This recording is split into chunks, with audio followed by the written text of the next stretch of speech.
Welcome back to the podcast. Today we have a very special guest, Jerry Bowie, who has a very, very engaging and interesting presentation on deep fakes. Jerry, why don't you introduce yourself? Sure. Hi, everyone. My name is Jerry Bowie. I am a managing director at a large consulting firm.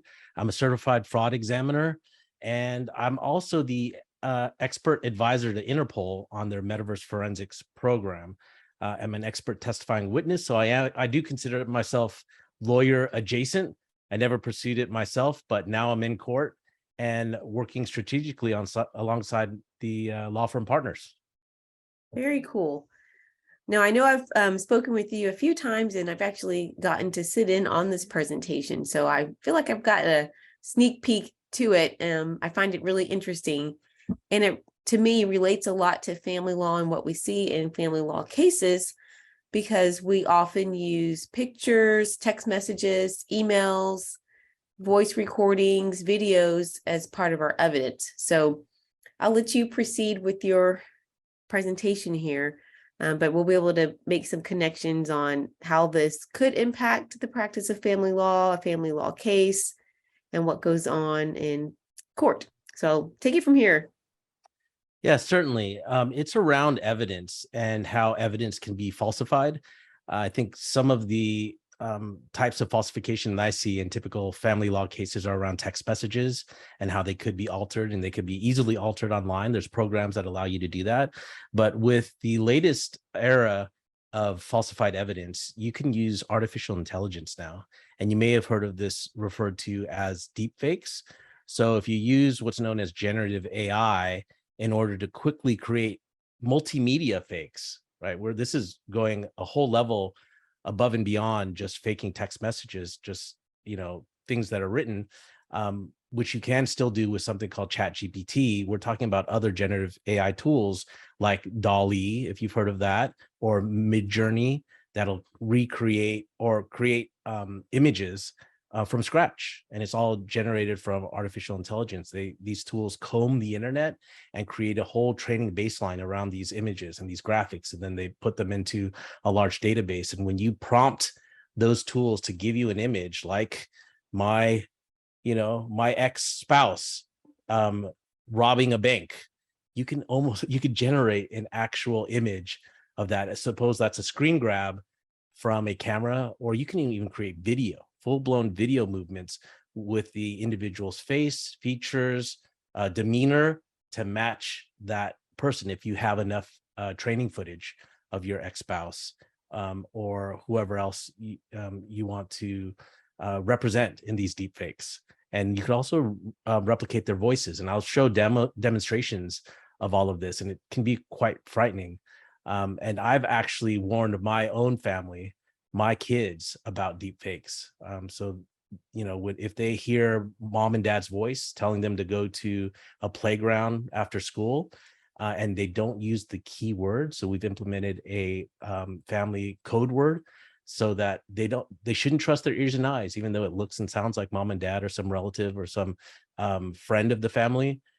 They need to incorporate the keyword in order for it to be believable. So it's almost like multi-factor authentication in a deep fake world. That sounds like something that I'd like to employ with my own family, having a type of multi-factor test to know if it's actually myself or my husband giving a directive.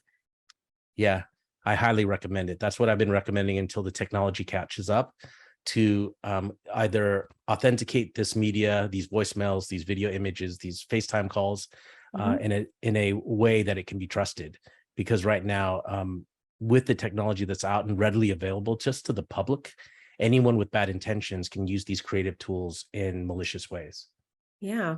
And in court, we try to authenticate something by saying, is this what it usually sounds like, looks like? But it looks like with these deep fakes that it could be altered and manipulated. And then we have to question the evidence that we are presenting to the court. That's the takeaway. That's the main takeaway from all of this. But to drive the point home, we'll show you some video and audio examples on what is a deep fake and how convincing is it. And I think once you see with your own eyes and ears, see with your own eyes, hear with your own ears what a deepfake is, you'll be convinced that you need to protect your family from Yeah. these malicious deepfakes. But before we go into that, though, I wanted to talk about kind of the background of fake news, because this is where it all started. This is where I think the attitude of the public has changed, so that deepfakes do take a much stronger hold on individuals, and people have less skepticism and will be more ready to believe deepfakes. And so you need to shake yourself out of that mentality, that fake news mentality, in order to have a little bit more objectivity when evaluating deepfake media or deepfake evidence in your cases. So in 2016, there was a study conducted by Stanford University, and it found that middle school, high school, and college students in 12 states, this is a survey or a study of 7,800 students, that they had trouble judging the credibility of fake news, of online news, Facebook and Twitter feeds, photographs, videos, blog posts, and other digital messages. They couldn't, assess the credibility of those things. Some of it being very believable, or falling for the fake news or fake images or fake media, or believing or not believing things that are actual facts. So it's actually a two-way street. The way that society is and the mentality we have right now is that you're not believing the actual facts, but you're instead believing things that are fake. Students struggle to distinguish ads from articles, neutral sources from biased ones, and fake accounts from real ones. There's a lot of deception on the internet right now, just to set the stage again for why deep fakes are the latest iteration of this problem that we're having. Students lack verification skills to be able to find out who wrote a story and whether that source is credible. Right. I know that lawyers do this all the time. They look for citations. They look to authenticate, or digital forensics folks look to authenticate evidence that they collect. But students, just folks in the general public, do not have these skills, and that a digital literacy and informed citizenry is sorely needed. So what does PolitiFact, how does PolitiFact define fake news? Fake news is made up stuff. It's masterfully manipulated to look like credible journalistic reports that are easily spread online to large audiences, willing to believe the fictions and spread the word. I think from 2016 to 2003, 7 years on, we're very familiar with this type of made up stuff. And it's partially due to how we receive our news. Now, back in the day, there was a journalistic process where the sources of news and all of the media that's incorporated into news, whether that's the photographs in newspapers or the video that's on television news, has been vetted in some way, right? Through regional radio, TV networks, regional newspapers, and that what basically encompassed the facts that all of us received. Now, it doesn't mean that that journalistic process was bulletproof. There was the ability to still, put in fake news articles and fake media, but that was less frequent, right? That was more of an exception rather than rule, where I think we've evolved to the point where no one trusts any type of news or media that's being said out there. It's really a post-truth world that we live in, and that's largely facilitated by people getting their news how they do today through social media, Facebook or Twitter or YouTube. And you can look at the news sources on the left-hand side. It's a jumble, right? Not just some major players, but also many bit players. And depending on what you believe or what kind of bias that you have, there's something called confirmation bias, where if there's any kind of information, you'll run it through your confirmation bias filter. And if it is agreeable to your worldview or your perspective or your politics, then you're more likely to accept it. And then if it doesn't conform to that, then you'll reject it without actually evaluating that piece of information objectively using the scientific process or some other neutral evaluation process. And so whatever you believe, you can find a source nowadays anywhere on the internet, right? No matter how extreme or non-mainstream it might be, you can find a place that you feel comfortable in believing in what you believe. Those flat earthers also have a place where they can find comfort and friends in some corner of the internet and believe that's actual reality. And then that's how most of us get our news nowadays. And we have to be a lot more vigilant in determining what's real and what's fake. And, all of us are vulnerable to leaving our guard down and falling for something that is meant to manipulate us. And so that's all facilitated through social media by, likes and the way these algorithms work, right? Through comments, through reactions, even on TikTok, how long you look at a post, they're measuring all of that so that it feeds into an algorithm, and the platform gives you more information like that to get you more hooked, right? And so now it creates a filter bubble, like what's represented in this diagram. So now your feed or your For You page is containing things that you actually want to see or like, or things that, in some instances conform to your politics. And that's all you see. And now you have another, the other side of the coin, any other viewpoints that might contradict what you like is hidden from view, but that also has its own audience, right? And so now you could see that other people, everyone's in their own little bubble, right? Consuming information that only they like. You're not getting, a diverse set of information to help guide your decision-making process. And it's what's making people more and more extreme over time. And so now these facts, my facts versus your fact, no objective fact anymore. Like I said, we're in a post-truth world. Your facts versus my facts, the only way that we can really get along and communicate is to have some margin of functional consensus, right? Some overlap. Maybe all of us shouldn't overlap completely. We could have our own beliefs, of course, but do we have to have some overlap to facilitate that communication, that cooperation within our daily lives as we roam the streets and run into each other at the grocery store and ride the train, et cetera. But what's happening with this social media effect is that my facts are getting farther and farther apart from your facts, and there's less and less overlap. There's less and less margin of consensus. And in some cases, go ahead, Natalie. Just wanted to interject sort of a question, sort of a statement. So when we see in cases where both sides are presenting different sets of facts, we have to wonder about the fact finder, whether that's the jury or the judge. Which side is more convincing, and is it the part in the middle that you have here shaded in purple or blue? And which of your facts do you think are going to make it all the way to the jury, and which ones are going to be the ones that don't? Yeah. And I will have more to say about juries in an upcoming slide, because they are drawn from the from the general population too, and they're also subject to the Facebook effect, the social media effect, and they may have very strong extreme feelings one way or the other. And so the jury composition, despite judges' instructions, may be jaded in some way. Mm-hmm. But let's get into deep fakes. And CNN defines this as advances in artificial intelligence could soon make creating convincing fake audio and video, known as deep fakes, relatively easily. We're already there. That is today. As you know, Natalie, I wrote this slide, like half a year ago, 6 months ago or so. Now that's the environment has changed completely. It is absolutely readily available for us to make easy deep fakes. So it makes a person appear to say or do something that they did not.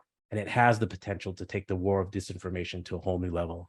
So it's not just, impersonating someone, representing that they're doing a certain thing, maybe cheating on their spouse when they actually didn't, right? And but that's one thing. But then there's also that, having that ability at a mass scale, influencing elections and politics and things like that could become very dangerous.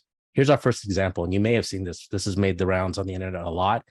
And it's just for fun, but don't think about it as fun. Think about how convincing it is, how this image or this video of Obama is being deep faked, and how you could easily fall for a deep fake if it was someone other than Obama, like your husband or your wife. Before you play it, Jerry, for the people who are only listening and not watching, can you describe what we see on the screen for them? Oh yeah, certainly. It's Obama sitting in an official capacity. He's in a suit and tie with the American flag in the background, a couple of flags, I think the presidential flag too. This is presumably when he was president. And I don't know which room in the White House, but it does look like a White House room where this video footage was obtained. And so we'll listen to the audio now and listen to his voice. We're entering an era in which our enemies can make it look like anyone is saying anything at any point in time. That might look like President Obama addressing the nation, but it's not. It's actually actor and comedian Jordan Peele impersonating the former president, mixed with old video of Obama that was manipulated to match Peele's words. This is an example of what's known as a deepfake. It's a growing trend that's sweeping the internet. The technology can be used for some harmless fun, such as editing actor Nicolas Cage into movies he's never even starred in. In my world, it means hope.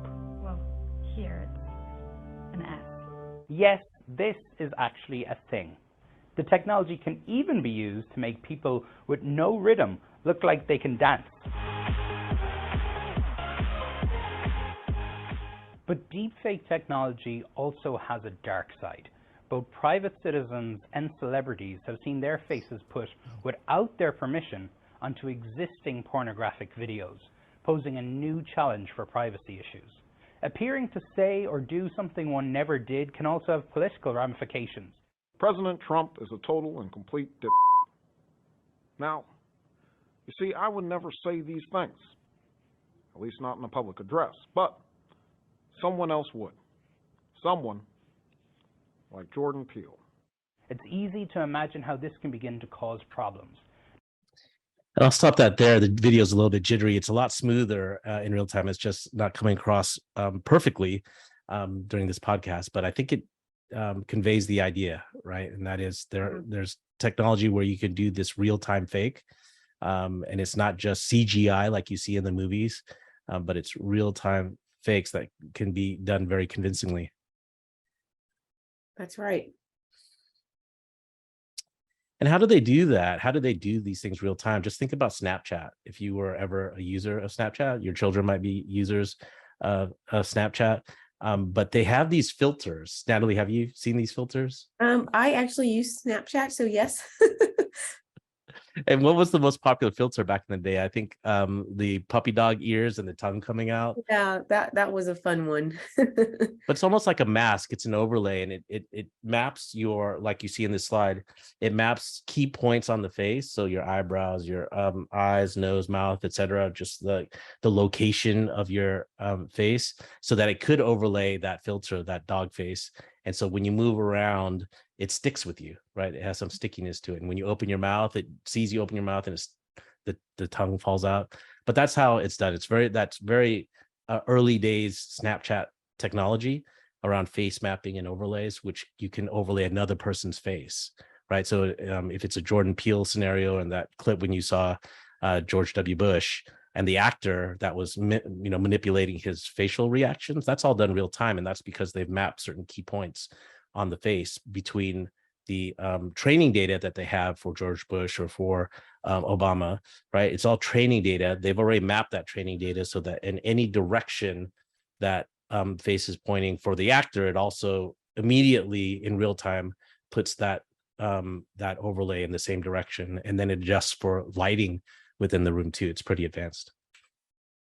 And this is what I'm talking about. We've got two celebrities here, and it's always good to use celebrities because everyone knows these celebrity faces, so it's recognizable. But really take this example to your own situation where this deep fake is not necessarily a celebrity, but someone you know, or it could be of yourself. Someone else could be using your likeness in order to create a deep fake. And it only takes a couple of minutes worth of training footage. So if you have any kind of online presence, like Natalie, you and I are doing a 45-minute podcast right now with our face and our voice, that's plenty of training data for a deep fake. So be forewarned. But this is Elon Musk and Jeff Bezos, of course. And you're seeing, if you have that data, 45 minutes worth of data like it is for us, and you only need far less nowadays with the technology. 3 minutes for voice, for example, and I think 3 minutes for video too. It's Wow. potentially enough information in the training database to get all of the angles and, enough reactions, or just even the face mapping so that it can simulate reactions without having the actual reaction of anger, sadness, and all that. It can create it based off of its other generalized training data for those emotions. But that's what they try to do. And this is going to be a little bit scary. So let's tell them what you have on the screen here. Yeah. So this is someone at the Golden Globes who seems to be wearing feminine clothing. It's a dress. It's a red dress and a really fancy necklace, and hair is pulled back. Her blonde hair is pulled back, but the face, there's something off with the face. It looks like a man's face overlaid on top of this actress post winning an award at the Golden Globes. So let's listen. Expected Amy to win, so I just like, it was just, this was very truly surprising for me. Yeah, I was just really surprised. So I'll stop it there. Natalie, do you know which actress that is, whose body and hair that is? I can't remember her name, but the actor whose face is imposed, can I answer that question? Yeah, whose actor's face is superimposed on the actress's body. And I always mispronounce his name. Steve Buscemi? It's Steve Buscemi, yeah. Buscemi. Yeah, and he has a very distinct face, right? I would say not a very beautiful face for he's got a very, distinct face. Certainly doesn't belong on a Jennifer Lawrence body. That's who the actress is. That's right. Yes. Yeah. So you, like, looking at this, I recognize his face, but I know that face doesn't really go with that body unless he has a relative that, we don't normally see on TV accepting a Golden Globe award. A niece or something. But yeah, the voice is distinctly Jennifer Lawrence. And so in this instance, it's just the face that's being faked, not the voice. The rest of the footage is basically the same, except for a superimposed Steve Buscemi face on Jennifer Lawrence. And it's pretty convincing. Like, if you look at all the movements, the mouth movements, the emotion, it's matching pretty accurately. And, this is done just for fun, right? But imagine if you were doing this nefariously. If you did have baseline footage of someone robbing a bank or having an affair, kissing in the park, or, cheating in a car, anything. But at the key moments where you're trying to get an identity for that individual, superimposing a deep fake face of someone else entirely. That's very convincing. I'd say, do you recognize this person? How do you know them? Questions like that. And I'd say, yeah, that's Steve Buscemi, and he's accepting an award. Yeah, but if it was done for a non-celebrity and someone showed me a video of you, Natalie, and I wasn't as informed, or I didn't know about deep fakes, I would just say, yeah, absolutely, that's Natalie stealing my wife's diamond ring, right? Yeah. Or something like that. Right, yeah. Right. At the restaurant, there's footage, there's video cam surveillance footage of Natalie doing that. And you're like, I was never at that restaurant, right? Of course, there's other facts. What's that? And I would not survive in jail. And you wouldn't, and you'd have to like just say that's not me. But if you didn't have a proper alibi for that for some reason, there's a whole proceeding and the whole, that you could be falsely accused. Yeah, it's very dangerous. Very dangerous. Let me see here. Okay. So now, we've been talking about superimposing a real person's face onto another real person's body. But now with generative AI and artificial intelligence, they can create human-like faces from scratch. And these actual humans don't even exist. So there's a website, it's called whichfaceisreal.com. And I'm going to test you, Natalie. I know for our listening audience, they won't be able to see these, but it'll be interesting to get your reaction on and whether or not you can guess between a pair of photos. I'm going to show you a series of slides with a pair of headshot photos each, and you're going to guess which one is real and which one is fake. In fact, tell me which one is the fake one in this out of these two right now that you're looking at. The one on the left has a lady with what appears to be a hat, but the hat looks kind of cartoonish, just a bit. And then the one on the right has another woman whose hair is kind of blowing in the wind. You see like the flyaways. So I think the one on the right is real and the one on the left is fake. Incorrect. What? The one on the right is fake, and the one on the left is real. And that is a cultural hat, cultural dress from some country. I don't know which one it is. But the one on the left is real, the one on the right is fake. We'll go to the Wow. next. We'll go to the I was next one. fake. I know you were faked out. So what do you think about these two? Okay, well, I was going with the wispy hair thing, so now I don't trust my eye. Let's see. I think that I'll go with my first type of inclination. The one on the right, I think, where you can kind of see her hairs blowing. I think that one is real. No, I'm going with the other one. So there's a cute baby on the left. I think that cute baby's real and the other lady is fake. That's right. Cute baby Yes. is real, the other was fake. You got that one right. So now you're one of two correct. All right. Tell me about this one. Oh, wow. So the one on the left has a woman outside and it's kind of like there's like a blurred background and you can kind of see the sun hitting one side of her face. And the other one has a guy wearing sunglasses and looks like you can see the reflection of the sun on the glasses. And he appears to be on the beach. Oh man, this one is hard. I'm just gonna take a wild guess and say that the one of the man is fake. The one of the man is real. The one of the woman is fake. You're second guessing yourself, right? Yeah. Yeah. Let's try this one. What do you see on the screen? There was an older woman on the left, and then olderish guy on the right. They're both indoors. I'll say that the woman is real and the guy is fake. Incorrect. Ah! The woman is fake and the guy is real. So you're not doing too good. And I'm not.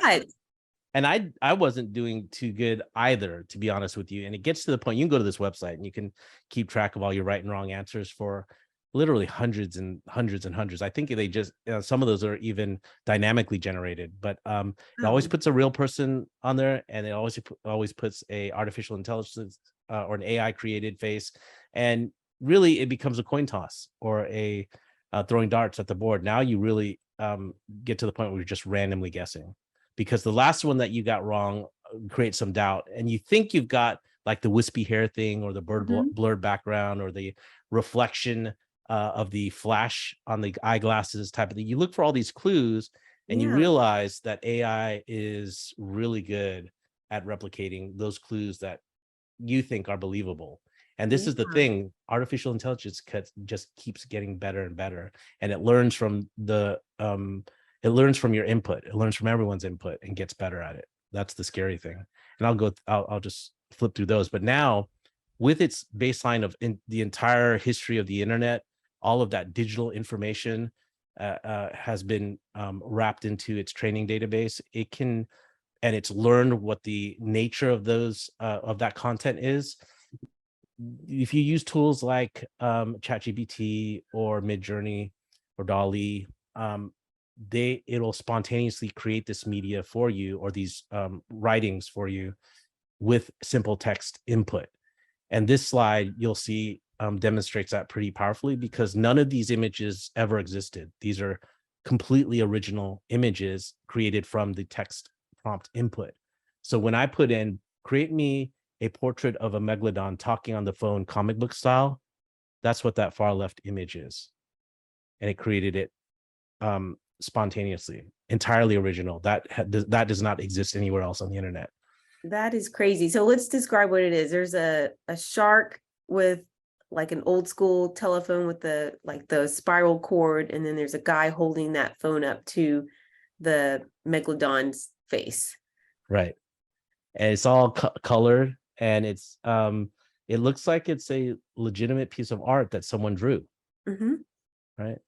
The second one is my text input is, give me an Instagram worthy shot of a delicious looking bacon sandwich, partly deconstructed. And that's what it came up with. A Yeah, picture, that's incredible. it's incredible. The deconstructed part of it, it decided to interpret that as putting the bacon on the outside as opposed to the inside.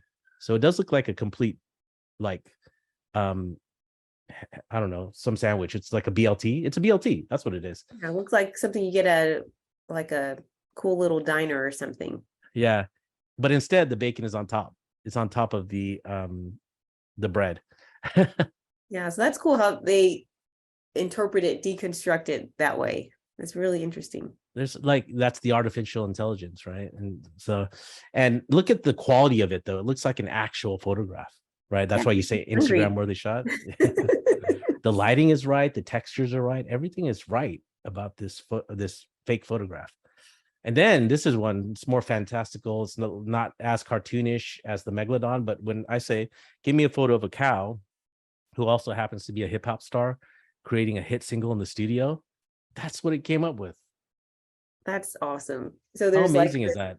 cow with sunglasses, well, the face of a cow with the horns, or maybe it's a bull, I don't know, with its hat on backwards. It has on some earphones, it has a microphone in front of it, it's wearing a denim jacket, it has some chains hanging, and it looks like it's in the studio. That's right. Gave me exactly what I asked for, and it can create these things in under 5 minutes. Wow, with no actual human intervention, like just artificially created. That's incredible. The human part of it is all of its training data, right? And this is where we Mm. get into a lot of copyright issues, because some of these large language models or these GPT bots scrape the internet, and so it's scraping it from public places that it could access, but didn't necessarily get permission, right? Mm. So it does, the underpinning of this is not just one image, but a series of images that have been interpreted for their meaning, and then it synthesizes it and it creates something, and it creates something completely original. It's not like it took the head of the cow from one picture and the jean jacket from another picture and the microphone from another picture, but it used those as reference information and then created its own version with its own lighting and texture and everything. Yeah, it's seamless, and you can see texture, and you can see the differences of light where it's hitting different places differently. Yeah. It's reflecting off of the headphones, off the microphone. There's a reflection in the window in the background. It's pretty amazing. Mm-hmm. Okay, I have another video, and it looks like a news report. I think we should be able to get much of the meaning from the actual audio itself. This weekend, a new app took off in China that allows people to swap their face with celebrities, including Leonardo DiCaprio, so that they can appear as if they're in Leo's films for 30 seconds. It's a new app called Zao, and it became the top app in the Apple App Store in China over the weekend. It pushes the limits of what we've seen before in terms of using artificial intelligence and machine learning in order to do what's known as a deep fake. Essentially fake videos of people's faces appearing in a fake video in a somewhat convincing way that is morphing an existing face with your own face. Now, deep fakes have raised a lot of concerns in the US and elsewhere because of where fake videos are going to go. It's one thing to download an app and be in a 30-second mashup of Leonardo DiCaprio films. It's another thing if this is going to be used to sway elections, if there are going to be videos manipulated with politicians. There was a huge controversy this year when someone created a video with Nancy Pelosi appearing to slur her speech. It wasn't even a sophisticated deep fake, they just slowed her down and it appeared as if she was slurring. This president, the opportunity to do something historic for our country. We want to give this president the opportunity to do something historic for our country. That's just one example of how a very simple technological edit to a video can lead people astray into thinking about here the health of the Speaker of the House of Representatives. The larger implications of this include privacy. So Zao, when they introduced this app in China, buried in the user agreement was a phrase saying that Zao was going to take control of the intellectual property rights irrevocably for your face. which is something that surprised users once they heard about it. Users in China flooded social media with complaints against the app, saying that this went too far, and the company ended up having to backtrack and revise its user agreement. What's really striking here is that this technology, it's so simple to use. It's almost like using a filter on Snapchat or Instagram, which is now becoming a very common thing. There's our dog face, Natalie. So I just stopped the video there. But the point of this, I think the takeaway is that it is so accessible. It's so accessible and easily delivered to people now that you can get an app on your phone and create a deep fake. That's really what the message I wanted to send. So you don't need a heavy duty supercomputer to create deep fakes. You can do it on an app now. Now, there is that was mostly face swapping, a lot of like visuals. Let's talk about deep fake audio, right? And this one, have you seen Top Gun Maverick? Yes. Now you know that Val Kilmer, the one that plays not Goose, what was his call sign in the original Top Gun? Do you remember? I can't remember. I'll remember after we're done with the podcast. I'm gonna pull my hair out. But Val Kilmer, yeah, if you could. So Val Kilmer has, I think, throat cancer, and it's totally destroyed his voice. But for Top Gun Maverick, they were able to have him speak his lines from the script in that movie through past training data of Val Kilmer's voice. Oh, wow. So taking all his voice. So when you heard Val Kilmer talking in Top Gun Maverick, it wasn't him because he can't talk. He doesn't have a voice anymore.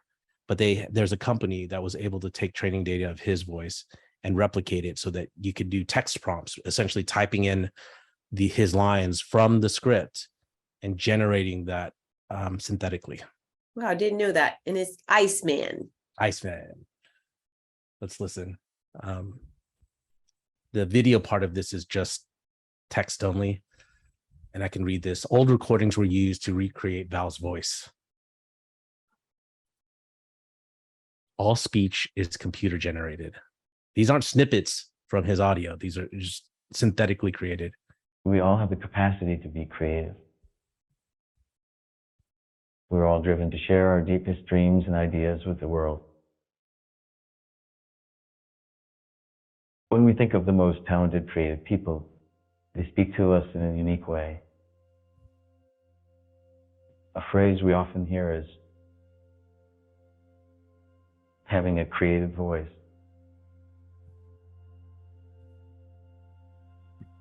But I was struck by throat cancer. After getting treated, my voice as I knew it was taken away from me. People around me struggle to understand me when I'm talking. But despite all that, I still feel I'm the exact same person. Still the same creative soul. The soul that dreams ideas and stories constantly. But now I can express myself again. I can bring these dreams to you and show you this part of myself once more. A part that was never truly gone, just hiding away.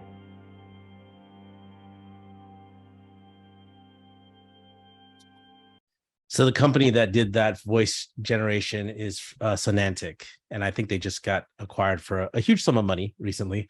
But it's that technology that they're using for cinema, making it available just to the average everyday person. So I did a little playing around, and it's not the same tech that Sonantic uses. Obviously, the Sonantic technology is really, really good. And so I don't have access to that algorithm, but there are plenty of other ones, not quite as good. But you could hear Val's voice in there, right? You could hear the inflection, the drama. It wasn't robotic at all, was it? No, it totally sounded like it was him speaking. So it was almost confusing for him to be saying that his voice is gone and it sounds like his voice. Yep. So I used it to create a fraud scenario. It does sound a little bit robotic, but it also sounds a little bit like me too. So think about training like your CEO's voice or your CFO's voice or someone that has access to funds within your organization. If we're thinking about, corporations, but think about it from a family level too. Like I said before, what if it could replicate my voice or my wife's voice, and you left and some bad actor left a voice message on my children's phone to meet me somewhere when it actually wasn't me at all. But they had enough training data. They had enough of my voice, digital copies of my voice from the internet to be able to train it and have me say whatever they wanted me to say just by typing in the text input. And so I have one here. I'll play it for you. Hi, Janet. I just wanted to switch my direct deposit information. Is that something you can help me with? I'm traveling abroad right now, so I don't have access to the site from my phone, and my wife needs this changed right away. So our mortgage payment doesn't fail this upcoming month. Can I just give you the account and routing number over the phone to get this done? What's your reaction to that, Natalie? It does sound a bit robotic, but the tone and tenor of the voice sounds like you. And yeah. I think if you said, "Oh, I just have a bad connection," like I think you said that in your statement there, that could be believable. Yeah, it could be. And the scams that are being run right now are mostly on the elderly when it comes to this. So that you take a grandchild's voice that the grandparent knows is traveling in Europe or something, and you receive a message that says, "Oh, I'm in trouble, Grandma. I got arrested. I only have one phone call, but in order for me to get out, I need $10,000 to pay for my fine. Can you wire me $10,000 to this account number?" And they do it. Yeah, their emotional brain takes over, and their rational parts left behind with that emergency, and then the funds are sent. I think this really impacts families a lot. You have to be careful. Again, a code word is a good defense against that. If you have any suspicion, if you just approach it with some skepticism, if something seems out of the ordinary or just asking for money at all, seek ways to just pick up the phone and, "Hey, did you leave this voicemail message for me?" Or if you're thinking that, "Oh, I can't reach them," just based on the circumstances, like being thrown in jail or whatever, if you had a code word, you would know, "Oh, you know what? I'm not going to send that $10,000 because they didn't use the code word." Yeah. Now, this is an example of how to use just one piece of footage and have it serve multiple purposes.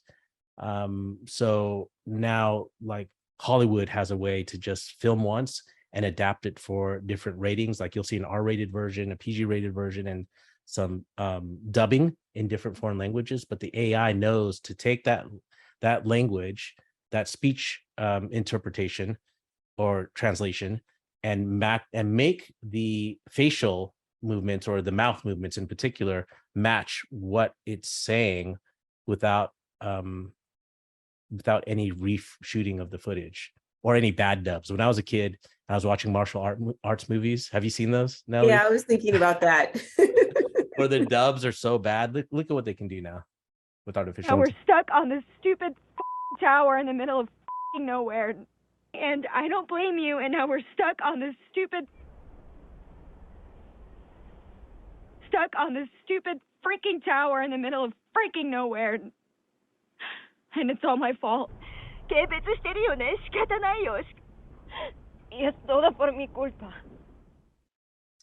So it's a little jumpy coming over on Zoom right now. But I assure you the footage here is completely smooth and it completely matches the vocal words. And so again, it's really sophisticated now, multi-purpose. Yeah, her mouth movements were matching the words. Yeah. I did mention ChatGPT. So the basis for ChatGPT and other advanced chatbots like this are what are known as large language models and LLM. So you might hear of that. The conversational chat implementation of OpenAI is GPT 3.5. Actually, it's 4.0 now, just released a couple of weeks ago, which is much more advanced. There's APIs, and so those are application programming interfaces. There's developers out there, like I said, run-of-the-mill, everyday programmers that can access this technology with little issue. It's meant to be plug and play. And this is old news, by the way, that ChatGPT recently passed law exams in 4 courses um, at the University of Minnesota and another exam at University of Pennsylvania Wharton School of Business. I think right now ChatGPT 4 can pass the law school exam with at the 70 or 80% mark, like barely passing, but it could do it consistently. That's incredible. Pretty Wow. impressive. Yeah, pretty impressive. You can totally anticipate that it will pass a lot of professional exams in no time at all.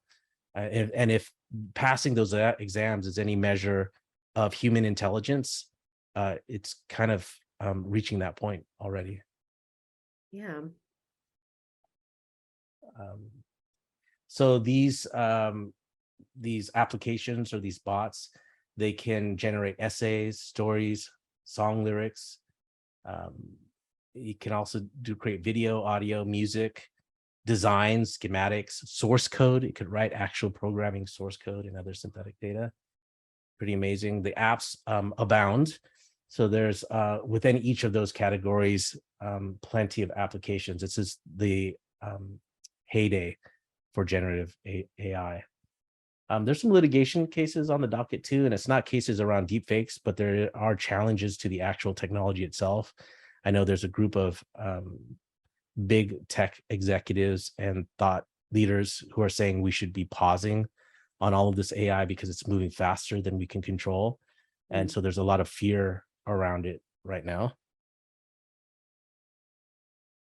How can this tech go wrong? What can a user or hacker with malicious intent do with this technology? So there's what everyone initially talked about was the plagiarism, copyright infringement, IP theft, passing off AI output as yourself.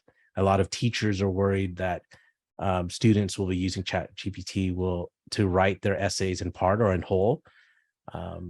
There's also what I'm more concerned with as a forensic examiner is identity theft or impersonation.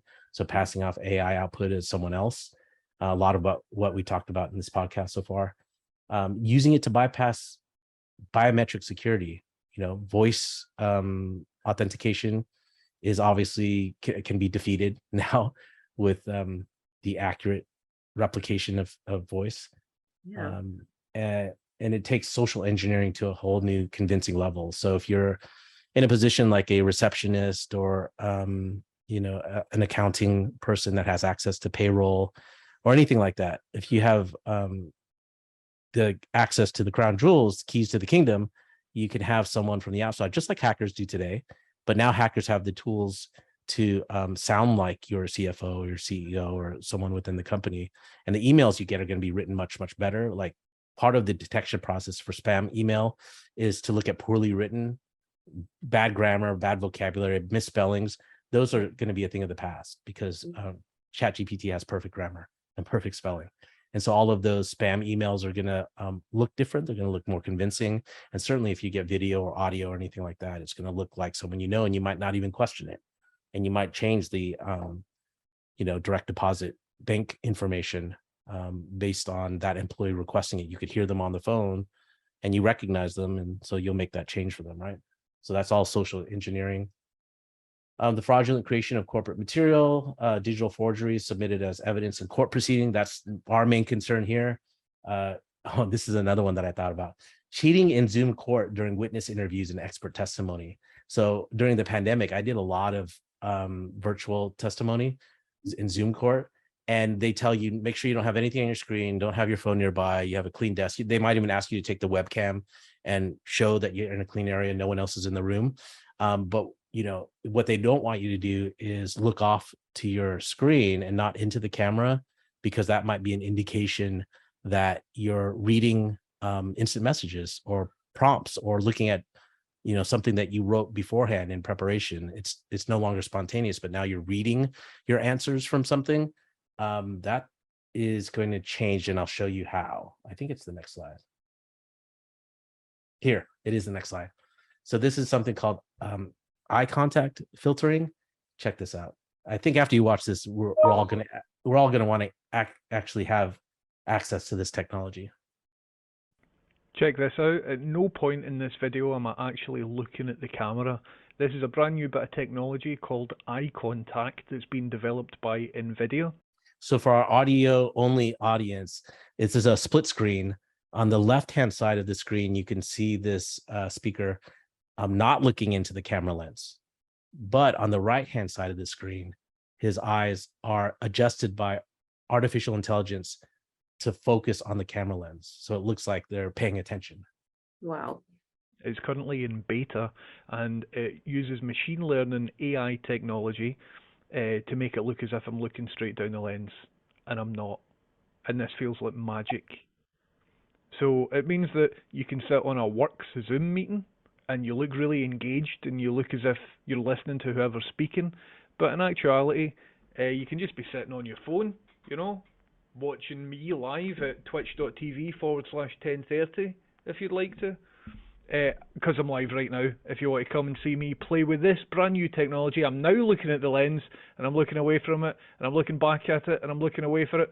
I'm live right now, twitch.tv/1030, and we'll see if we can break this. It's creepy, isn't it? It's incredible, but it's pretty creepy. I'll see you soon. Wow. How about that? When you're on long, drawn-out meetings, and you're working on the side, you don't want to be caught working on the side during a call, right? So if you had this, it looks like you're looking right at You can look the camera. And you can get away with a lot. But for like testimony purposes, Zoom court, I might be reading all my answers. You could be feeding me all my answers, Natalie, as an expert witness, but it would look like to the court and to the judge and to opposing counsel that I'm paying attention and not being fed my answers. Right. It makes you even look more credible and believable when you're looking into the camera. That's right. Versus anywhere else. So this is a question from Matthew Rehnquist, probably a rhetorical one. Will digital media forgery undermine trust, amplify fake news? That's what we talked at the beginning of the podcast. Be leveraged for massive fraud and shake the pillars of digital evidence? Will there be a trust crisis? Yeah, there could be if we're not careful. So this is what I was talking about earlier about jurors, right? Jurors don't trust anything in the fake news era. They're selected from the public, and despite the judge's instructions, jurors are skeptical about the authenticity of digital evidence. The feeling is that anything can be faked. Now, so this is a double-sided coin or a double-headed dragon. I said skepticism was low, but skepticism can also be, you could also have hyper-skepticism. It all comes down to your worldview or your beliefs now. And again, it's that confirmation bias, right? So if something doesn't agree with your beliefs, you're likely to doubt it or be more skeptical about it without the appropriate information, right? Just a gut reaction, no, I don't believe it, it's fake news, it's fake evidence, right? Because I don't agree with it. But if it does agree with you, you might readily accept it, right? So it's kind of unintuitive, right? But it does take it to both extremes, either it's easily doubted or it's easily accepted. And it isn't it isn't exercising or provoking the same amount of scientific inquiry about an objective viewpoint on whether or not the evidence is real or not. And that's why experts, I think, are going to be elevated in this world where we're going to be pulled in, because it's so hard for the average everyday person to trust any of the evidence presented anymore. I think the expense around the experts like me are going to be needed in order to authenticate more and more of this digital evidence. Yeah, and I'm glad you mentioned that, the expense of an expert. So, of course, I know this is your view as well, but most people can't afford the expense of an expert. So it just leads us to question, where are everyday people when they have video, photo, audio evidence, and the other side says that's not me, or I didn't say that?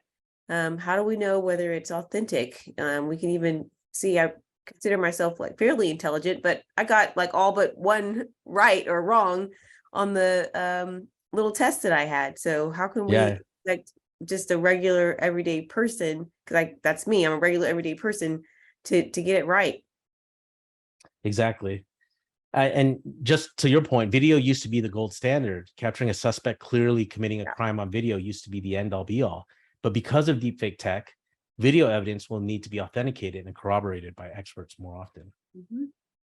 And here's some federal rules of evidence. I think, you know, the courts really want to see the authentication piece of evidence done pre-trial.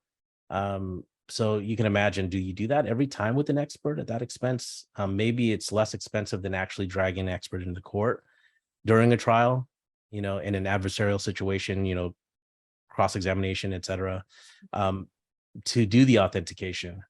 So it should be just part of the normal process. So there's a couple of federal rules here that I wanted to share with you. Some updates to 702 I have highlighted here in red, and maybe you can circulate or have this available for circulation if anyone asks. Happy to share it with you. But there is a whole digital forensics value chain. Again, there's some basic stuff that we do that's not as expensive. We preserve evidence. We keep the the chain of custody. We do all the evidence tracking.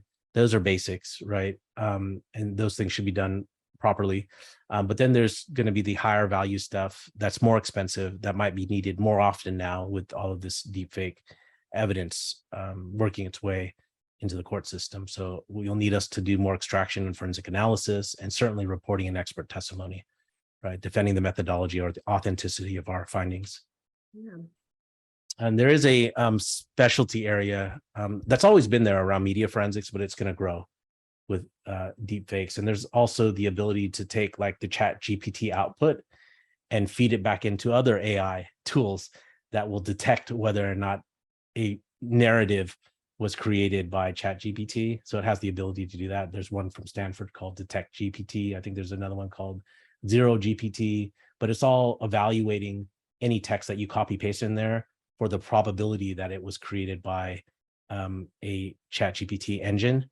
And so professors, teachers do have access to these tools to validate or gain a probability around their students, cheating. Yeah, I would say cheating and writing an essay using artificial intelligence. So that's, and this is basically the entire fight. It's coming up with tools, since humans aren't capable of necessarily detecting deepfakes, but coming up with tools that will aid the investigator to learn what, or to ascertain whether or not it's a deep fake. Right? There's some tools available to us. There's something called ExceptionNet that out of I think Germany. Yeah, Germany, that has the same type of detection algorithm, and it's gotten better since these stats that I have on here. And so when you talk about AI versus AI to combat deepfakes, the propagation of deepfakes is always ahead of the detection of deepfakes. It's the cat and mouse game. As with anything, there is no shortage of creativity and desire from bad actors and criminals to use this technology. And it's just, people like me, people on the good side of technology, trying to use it to prevent those, that bad behavior and all the damage that it can cause. So here's some takeaways. Natalie, generative AI is groundbreaking, and it's about to get better, smarter, faster. AI is going to affect every industry. Medicine and legal, we're talking about legal here, are already meaningfully exploring the tech, not just for, not just understanding the tech from an evidentiary perspective, but from an operational perspective. How do you use it in your practice to make the, you do a lot of writing, you do a lot of you handle a lot of documents, you're writing briefs. Can Chat GPT give you a head start and do most of the basic work for you, especially go out and find the citations for case law? And it can do that. There are products out there that will do that for you. Pretty amazing stuff. So e-discovery desperately needs to find ways to benefit from AI efficiencies within their own business while dealing with the challenges of generative AI evidence. Gen Z are AI native. We will all have AI assistants, and prompt engineer will be a legitimate new job title. So those are some of my takeaways or predictions about where things are headed. But when we talk about Gen Z, do I have that video in here? I may not. I don't. But Gen Z is very adept at using all these tools, and they're using for productivity purposes. But again, if someone takes the wrong turn and has the wrong mental frame of mind, they could use it for illicit purposes. And certainly when you're in the middle of a case and you're losing it, someone might be tempted to manufacture evidence that isn't actually real. Yeah, that could happen. So I'll stop sharing. That's basically the entirety of my presentation. I hope you enjoyed it. I did enjoy it. It has my mind questioning about presenting evidence, how to show some things authentic.